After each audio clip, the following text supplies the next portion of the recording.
Astaghfirullah. Bismillahirrahmanirrahim. Assalamualaikum warahmatullahi wabarakatuh. Alhamdulillah wassalatu wassalamu ala rasulillah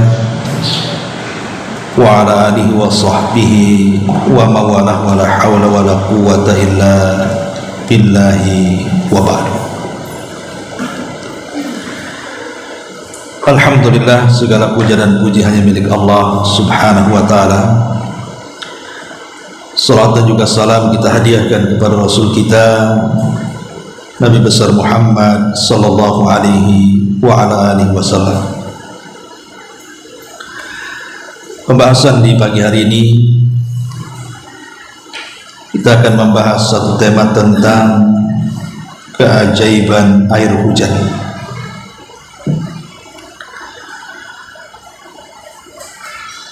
Dalam sebuah hadis dari Anas bin Malik radhiyallahu anhu, beliau menceritakan, kami pernah kehujanan bersama Nabi sallallahu alaihi wasallam. Lalu Rasulullah sallallahu alaihi wasallam menyingkap bajunya.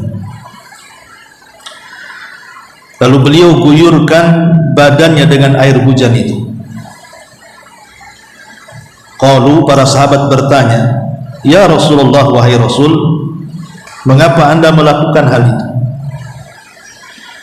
Maka Nabi sallallahu alaihi wasallam bersabda, "Li'annahu haditsu ahdi bi rabbih ta'ala." Karena hujan ini baru saja Allah subhanahu wa ta'ala ciptakan. Al-Imam Al-Qurtubi rahimahullahu ta'ala ketika memberikan catatan kepada hadis yang dikeluarkan Imam Ahmad dan Muslim ini, beliau mengatakan, wa hadza minhu sallallahu alaihi wasallam tabarraka bil matari. Dan ini maksudnya praktek Nabi sallallahu alaihi wasallam yang menyingkap sebagian anggota badannya kemudian mengguyurkan dengan air hujan itu adalah bentuk beliau tabarruk, mengalap berkah dengan hujan. Bahkan kata beliau, lebih daripada itu, bahwa air hujan itu bisa menjadikan sebagai obat. Alasannya, li'annallaha qad sammahu rahmah. Karena Allah subhanahu wa ta'ala menyebut hujan itu dengan rahmat, wa mubarakan, penuh dengan berkah, wa tahuran, air yang suci, wa ja'alahu sababul hayati, dan Allah jadikan sebab kehidupan itu dengan air. Dari sini perkataan Al-Imam Al-Qurtubi rahimahullahu ta'ala, di antara fungsi air hujan itu adalah sebagai obat. Bahkan dikuatkan oleh Al-Imam Az-Zahabi rahimahullahu ta'ala ketika beliau menyebutkan dalam kitab Tibun Nabawi, air hujan itu baik untuk kebanyakan penyakit dan memiliki keberkahan. Kemudian sebagian ulama berdalil dengan surah Qaf ayat 9, wa nazzalna minas sama'i ma'an mubarakah, dan kami turunkan dari langit air yang penuh dengan keberkahan. Kemudian Imam Qurtubi juga mengatakan ketika memberikan catatan kepada surah Qaf ayat 9 ini, beliau mengatakan, wa ruwiya anna Auf ibn Malik al-Ashja'i marad. Diriwayatkan bahwa Auf ibn Malik radhiyallahu an rahimahullahu taala pernah terasa sakit. Faqila lahu, maka dikatakan kepadanya, ala nu'aliju, maukah kami mengobatimu? Faqala, maka dia mengatakan, ituni bil ma, datangkan kepadaku air dari air hujan. Fa inna Allah ta'ala yaqul wa nazzalna minas sama'i ma'an mubarakah. Karena Allah subhanahu wa ta'ala berfirman di dalam Al-Quran, dan kami turunkan air dari langit yang penuh dengan berkah. Thumma qala, kemudian dia berkata lagi, ituni bi aslin, datangkan kepadaku madu. Fa inna Allah ta'ala yaqul fihi shifa'u linnas, karena Allah berfirman bahwa madu itu terdapat penyembuh untuk manusia. Kemudian dia mengatakan lagi, wa'tuni bi zait, datangkan kepadaku dengan minyak zaitun. Fa inna Allah ta'ala yaqul, karena Allah subhanahu wa ta'ala berfirman, syajaratun mubarakah, bahwa pohon zaitun adalah pohon yang penuh berkah. Kemudian dia pun mencampurkan semua bentuk air ini, air hujan, kemudian madu dan juga minyak zaitun. Kemudian Auf ibn Malik al-Ashja'i rahimahullah ta'ala meminumnya. Akhirnya Allah subhanahu wa ta'ala sembuhkan penyakitnya. Taib, dari sini ma'asyiral muslimat yang dimuliakan Allah azza wa jalla, ada sebagian orang mereka berpemahaman bahwa air hujan itu sebagai penyembuh. Pertanyaannya, apakah memang air hujan itu sebagai penyembuh? Apalagi Nabi SAW apabila turun hujan, beliau sengaja membuka sebagian badannya, kemudian disentuhkan ke air hujan tersebut. Dan ini berbeda dengan apa yang kita yakini. Justru kalau hujan itu langsung masuk kan, nanti sakit kepala katanya. Padahal Nabi SAW justru air hujan disentuhkan badannya, entah kepalanya, entah tangannya, pokoknya kenal air hujan kan, sebagai bentuk apa? Mensyukuri rahmat Allah subhanahu wa ta'ala.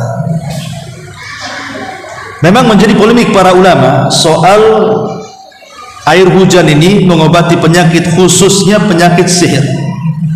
Karena kalau para ulama membahas tentang fungsi air hujan itu, biasanya mereka membahas tentang sihir atau penyakit ain, atau yang bicara soal jin lah, bukan penyakit badan. Bahkan sampai sebagian ulama itu mengatakan kalau terkena sihir atau terkena ain, maka tampunglah air hujan, kemudian campur dengan madu, kemudian minyak zaitun, kemudian bacakan Quran, kemudian berdoa, dan mandilah sepertiga malam, di sepertiga malam akhir setelah tahajud mandi dengan air itu. Ada sebagian ulama yang mengatakan seperti itu. Tapi pertanyaannya adalah, boleh enggak kita jadikan air hujan itu sebagai obat? Sering saya ulang-ulang, Bu,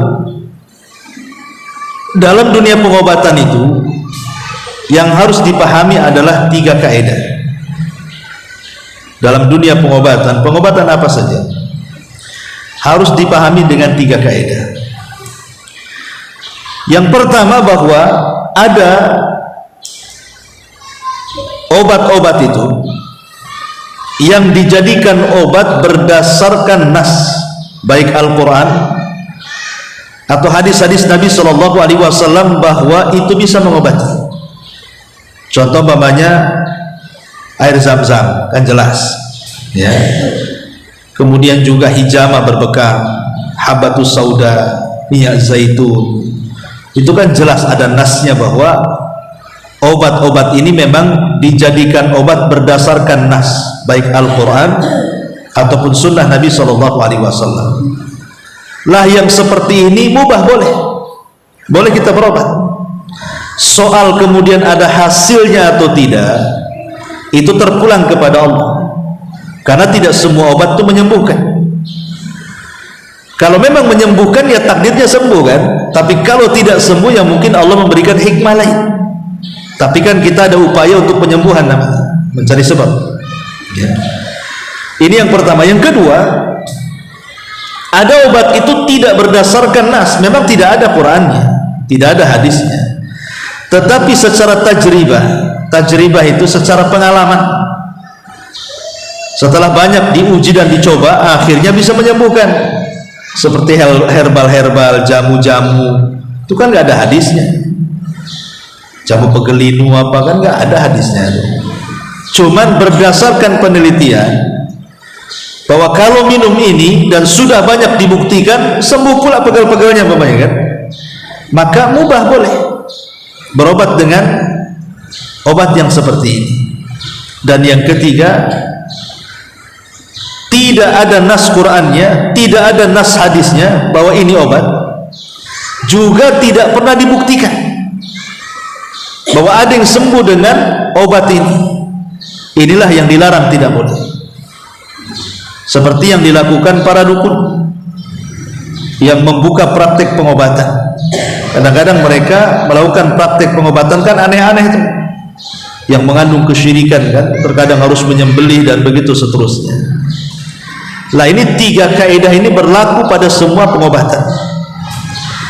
Nah sekarang kalau seandainya kita terapkan kepada permasalahan yang kita kaji ini, soal air hujan, apakah kemudian air hujan itu bisa dijadikan obat? Kalau secara zatnya tentu tidak. Zat air hujan itu bukan obat, karena memang tidak ada dalil yang mengatakan bahwa zat air hujan itu obat. Dan itu berdasarkan banyak fatwa para ulama. Di antaranya Syekh Saleh Al-Munajjid mengatakan, walakin la yanbaghi nisbatus syifa ila hadzal ma' illa bidalilin. Akan tetapi tidak selayaknya menisbatkan air hujan sebagai obat kecuali dengan dalil. Dan tidak ada dalil yang menunjukkan bahwa zat air hujan itu adalah obat. Wa in kanat al barakatu tsabitatu li hadzal ma' qad tanfa fil ilaj walakin la najzim bi wuqu'il ilaj wasyifa ma lam yarid nassun syar'iyyun khasun bihi wa la yanbagil jazmu bidzalika linnas. Kemudian beliau mengatakan, meskipun kita tidak ingkari bahwa air hujan itu penuh dengan berkah, bisa menjadi bermanfaat bagi obat, akan tetapi memastikan pengobatan dan penyembuhan dengan air hujan tidak ada dalil dalam nas syariat secara khusus, artinya tidak layak memastikan bahwa air hujan itu secara zatnya adalah obat. Boleh jadi mungkin kita katakan sebagai sebab saja, dan itu pun harus dibuktikan kan, begitu ya, harus dibuktikan betul nggak kalau seandainya air hujan itu menjadi obat. Kalau seandainya kemudian betul-betul bisa menyembuhkan dengan air hujan itu, berarti bukan zatnya, tetapi air hujan itu hanya sebagai sebab wasilah, tetap Allah yang menyembuhkan.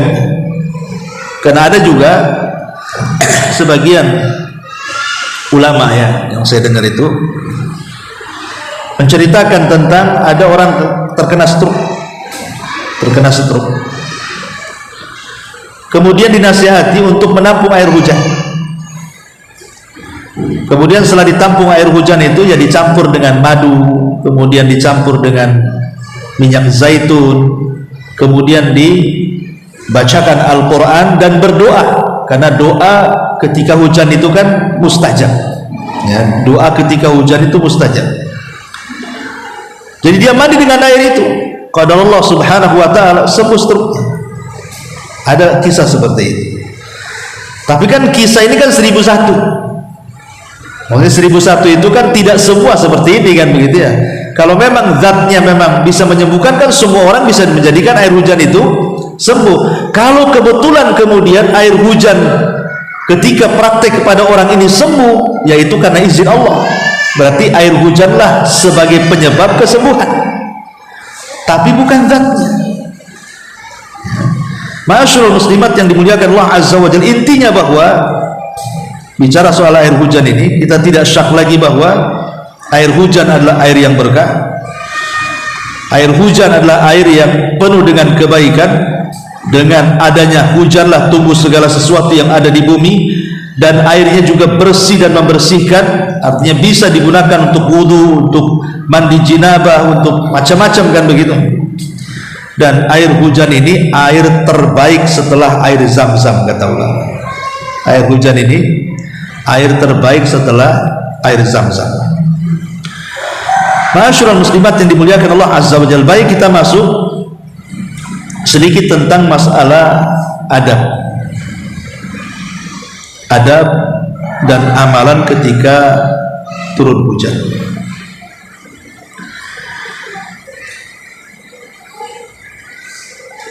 Yang pertama,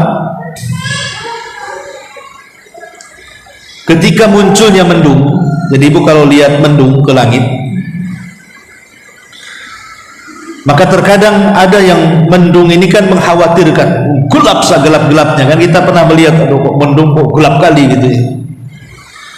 Lah Nabi Shallallahu Alaihi Wasallam apabila muncul mendung, beliau khawatir jangan-jangan akan datang azab. Artinya akan datang kemurkaan Allah Subhanahu wa taala. Itu disebutkan dalam hadis Aisyah Ummul Mukminin radhiyallahu anha. Beliau berkata, "Kana Rasulullah sallallahu alaihi wasallam idza ra'a nashi'an fi ufuqin min afaqis sama, taraka 'amalahu wa in kana fi salatin. Thumma aqbala 'alaihi fa in kashafahu Allahu hamidallah. Wa in matarat qala Allahumma sayyiban nafi'ah." Nabi sallallahu alaihi wasallam apabila melihat awan yang belum berkumpul di salah satu ufuk dari ufuk langit itu, beliau biasanya meninggalkan aktivitasnya. Ya, langsung ditinggalkan tuh aktivitas dia, meskipun dalam kondisi sholat. Ya, tentu maksudnya di sini sholat sunnah. Kemudian beliau kembali melakukannya jika hujan sudah selesai. Ketika awan tadi sudah hilang, maka beliau langsung memuji Allah Subhanahu wa taala, mengatakan Allahumma sayyiban nafi'ah. Ya Allah, jadikan hujan ini sebagai hujan yang bermanfaat untuk kami. Artinya pelajaran pertama, Bu, kalau kita melihat hujan, khawatirlah di situ. Jangan merasa aman dari azab Allah. Jangan-jangan itu membawa azab bagi kita. Karena umat-umat terdahulu itu juga azabnya adalah dengan cara ditumpahkan hujan seperti umat Nuh alaihi salatu wassalam. Maka katakan kalau turun hujan, Allahumma sayyiban nafi'ah. Ya Allah, semoga kau jadikan hujan ini hujan yang bermanfaat dan tidak membawa azab. Ya. Masyaallah muslimat yang dimuliakan Allah Subhanahu wa taala, bahkan sebutkan dalam riwayat yang lain, kana Nabi sallallahu alaihi wasallam idza ra'a makhilatan fis sama aqbala wa adbar wa dakhala wa kharaj wa taghayyara wajhu fa idza amtaratis sama surra anhu fa arrafathu Aisyah dhalik fa qala an-nabiy sallallahu alaihi wasallam ma adri la'allahu kama qala Allah azza wa jalla falamma ra'auhu 'aridan mustaqbila awdiyatihi. Nabi sallallahu alaihi wasallam apabila melihat mendung dari langit, beliau beranjak ke depan atau ke belakang atau beralih masuk atau keluar atau berusaha merubah posisi, kemudian berubah raut wajahnya. Tapi apabila betul-betul hujan itu turun, jadi Rasul itu kalau mendung takut, tapi kalau sudah turun hujan agak tenang dia. Ya. Jadi beliau mulai menenangkan hatinya. Aisyah sudah memaklumi memang Rasul seperti itu. Maka Nabi Shallallahu Alaihi Wasallam mengatakan, aku tidak mengetahui apa itu. Seakan-akan inilah yang terjadi pada kaum Ad, sebagaimana Allah Subhanahu Wa Taala berfirman, maka tatkala mereka melihat azab itu berupa awan yang menuju ke lembah-lembah mereka, maka mereka pun kemudian mengikuti dan kemudian diazab. Jadi azabnya kaum Ad itu kan awan hitam Mereka sudah paceklik nih, mereka butuh hujan. Tahu-tahu awan datang, awan hitam itu disangkanya akan turun hujan. Mereka mengejar awan itu. Setelah dibawa awan, bukan hujan yang turun, halilintar yang turun, mati semua. Jadi Nabi SAW takut kalau seandainya kalau melihat awan hitam itu seperti itu, gitu maksudnya. Jadi ingat adab yang pertama atau amalan yang pertama, kalau melihat awan gelap, banyak-banyaklah beristighfar. Ini yang pertama. Yang kedua,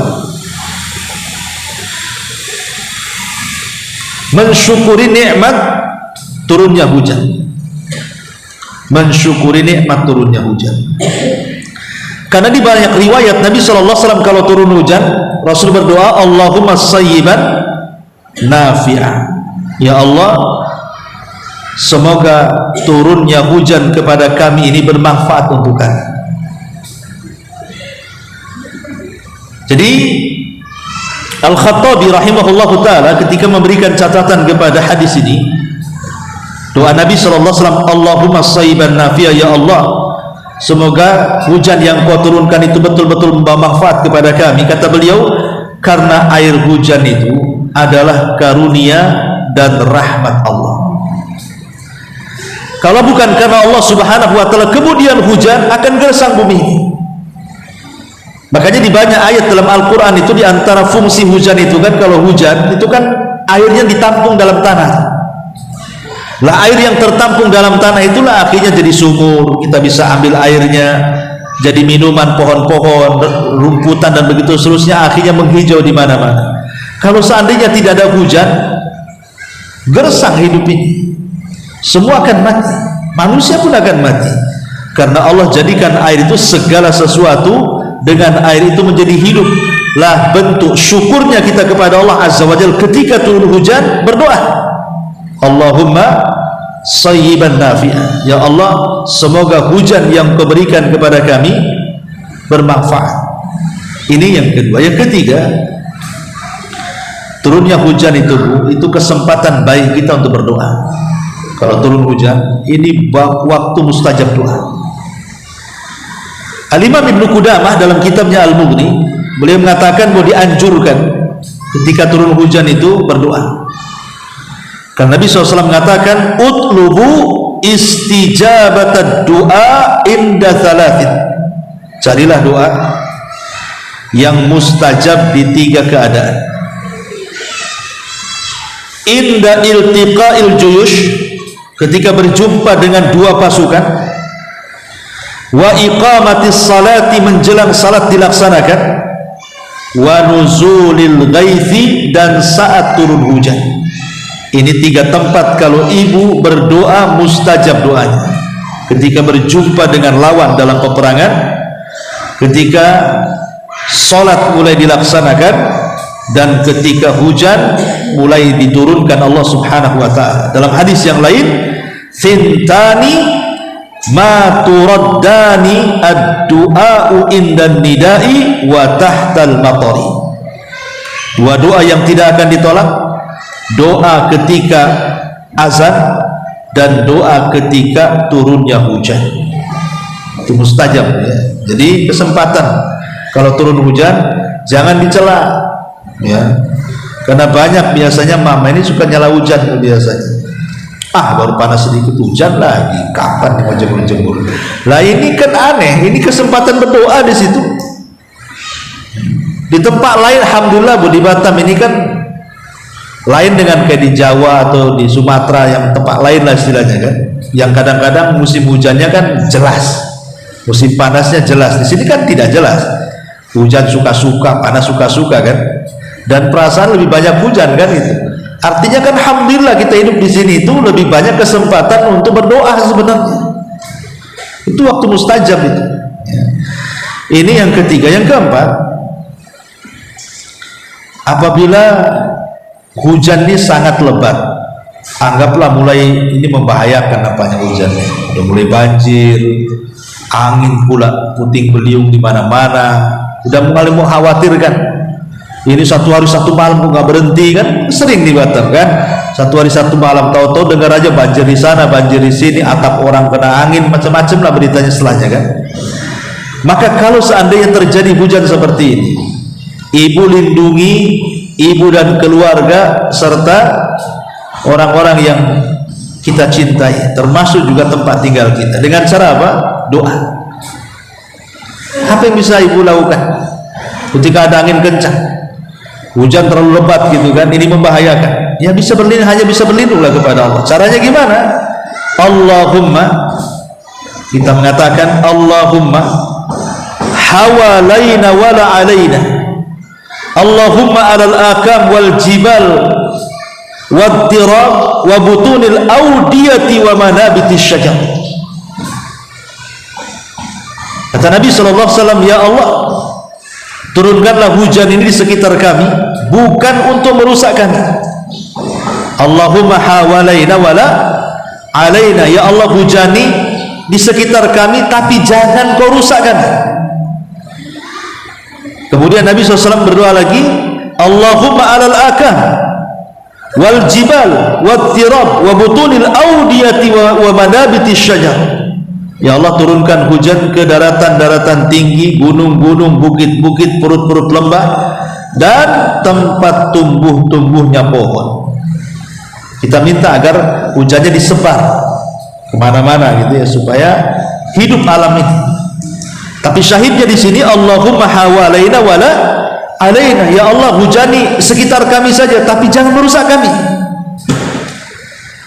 Nah, inilah namanya pawang hujan syar'i. Nggak usah datangkan pawang hujan, doa kayak gini saja. Ini yang keempat. Yang kelima, ya tadi mengambil berkah. Dengan cara apa? Ibu mengambil sebagian badan itu dikenakan air hujan. Cara ngambil ngalap berkahnya gitu Bu, kalau ada air hujan, tangan aja gini, biar kena, yang penting sedikit kena jadilah kan gitu. Atau kalau di rumah, di belakang rumah kan udah ketutup semuanya, buka aja jilbab biar terkena ininya, apa, rambutnya. Nanti sakit kepala, itu mitos lah itu. Karena saya dengar di masyarakat, kalau udah hujan mandi cepet nanti sakit kepala kan. Hadisnya loh, Nabi SAW membuka serbannya, kemudian sengaja kepalanya kena hujan, bahkan hujan-hujanan Nabi itu lagi khutbah lagi, itu bayangkan, sengaja Nabi SAW hujan-hujanan, bukan menghindar hujan gitu. Karena hadis Anas bin Malik radhiyallahu anhu mengatakan tadi, Nabi SAW mengatakan li'annahu hadithu ahdi bi rabbih ta'ala, karena hujan ini baru saja diciptakan Allah Subhanahu wa ta'ala. Makna hadis ini maksudnya adalah hujan itu rahmat yang baru saja diciptakan Allah Subhanahu wa ta'ala. Oleh karena itulah maka Rasul mengambil berkah dari turunnya hujan itu, karena hujan itu adalah rahmat, kasih sayang Allah Subhanahu wa ta'ala. Bahkan disebutkan oleh sahabat Ibnu Abbas radhiyallahu anhu, jadi apabila turun hujan beliau mengatakan, ya jariyah ukhruji sarji ukhruji thiyabi. Kata Abdullah ibn Abbas radhiyallahu anhu, wahai jariyah, maksudnya budaknya, keluarkan pelanaku, maksudnya pelana budaku, dan juga keluarkan bajuku.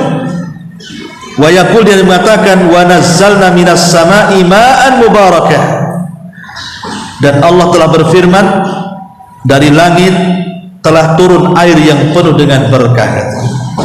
Bayangkan sampai baju-bajunya sahabat supaya terkena. Kalau kita kan justru kalau kehujanan sibuk lah kan, sibuk ke tempat-tempat jemuran kan, langsung takut kehujanan, nanti besok tak kering kalau kita kan ya. Tapi kalau sahabat terbalik ya, pakaian kering dikeluarkan supaya kena hujan, supaya pakaian itu dapat berkah dari turunnya hujan itu. Ya ini kan istiadat beliau, tak mungkin satu lemari keluarkan dihujankan nanti nggak kering lagi. Tapi ini menunjukkan bagaimana perbuatan sahabat mengambil berkah itu sampai mengeluarkan bajunya, kemudian sampai terkena air hujan bajunya itu. Kata Abdullah bin Abbas itu, untuk mencari berkahnya tadi. Kemudian yang keenam, boleh berwudu dengan air hujan, karena air hujan itu bukan hanya suci tapi mensucikan. Air hujan itu bukan suci tapi mensucikan. Kemudian yang nomor 7, jangan mencela hujan. Tidak boleh mencela hujan. Karena bagaimanapun hujan itu yang menurunkan Allah. Ketika kita mencela hujan berarti mencela yang menurunkannya. Tidak boleh. Karena kebanyakan di masyarakat bukan hanya hujan, kadang-kadang waktu dicela, macam-macam. Orang yang sudah mati pun dicela. Nah, ini kan bahaya. Kemudian yang nomor 8, berdoa setelah turunnya hujan. Kalau seandainya selesai hujan nih, maka berdoa kepada Allah Subhanahu wa ta'ala. Dan jangan katakan bahwa hujan ini datang disebabkan bintang ini dan itu. Karena ada hadis Nabi SAW mengatakan, asbaha min ibadi mu'minun bi wa kafir. Pada pagi hari di antara hambaku ada yang mukmin dan ada yang kufur. Faman qala mutirna bi fadlillahi wa bi rahmatihi. Barang siapa yang berkata telah dihujani kepada kami dengan rahmat dan karunia-Nya, fadzalika mu'minun bi wa kafirun bil kawakib. Itulah yang dikatakan beriman denganku dan kafir dengan bintang. Wa amma man qala mutirna bi nau'i kadza wa kadza. Adapun yang mengatakan kami dihujani karena sebab bintang ini dan itu, fadzalika kafirun bi mu'minun bil kawakib. Maka dialah yang kufur kepadaku dan beriman dengan bintang-bintang. Jadi ibu kalau turun hujan dan selesai hujan, apa doanya? Mutirna bi fadlillahi wa bi rahmatihi. Itu doanya. Mutirna bi fadlillahi wa bi rahmatihi. Kalau mulai hujan, Allahumma sayyiban nafi'ah. Kalau hujannya deras sekali membahayakan, Allahumma hawalaina wala alaina. Kalau sudah hujan, maka kita berdoa bi fadli Allah, mutirna bi fadlillahi wa bi rahmatihi. Baik. Ada sedikit faedah yang dikemukakan oleh para ulama. Ketika hujan itu turun, apa sih hikmah?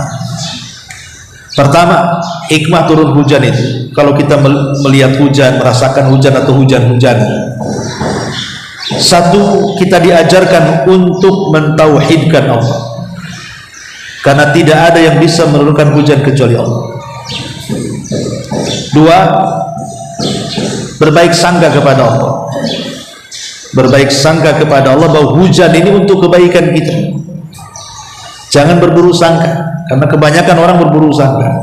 Baru panas sudah hujan lagi. Kapan lagi ini panasnya? Ya, mencela pula dia. Kemudian yang ketiga, bisa mengingatkan akan akhirat. Bahwa di sana ada kebangkitan setelah kematian. Ibu bisa lihat ketika ada lapangan gersang, tiba-tiba seminggu hujan, berikutnya langsung subur, tumbuh rerumputan. Siapa yang menumbuhkan itu? Allah. Allah sanggup menumbuhkan negeri yang mati, berarti Allah bisa membangkitkan kita setelah kematian. Kemudian yang keempat, bantahan kepada orang-orang ateis bahwa kejadian di alam semesta ini karena kebetulan. Mana ada kebetulan?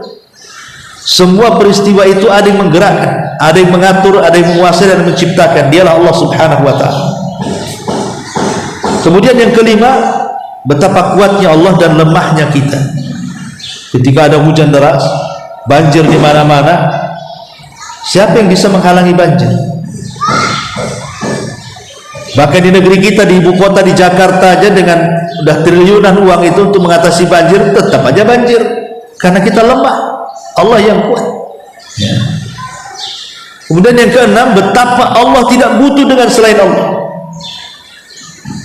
Allah tidak berhajat dengan kita, kita yang berhajat dengan Allah. Salah satunya berhajat dengan air hujan yang Allah ciptakan.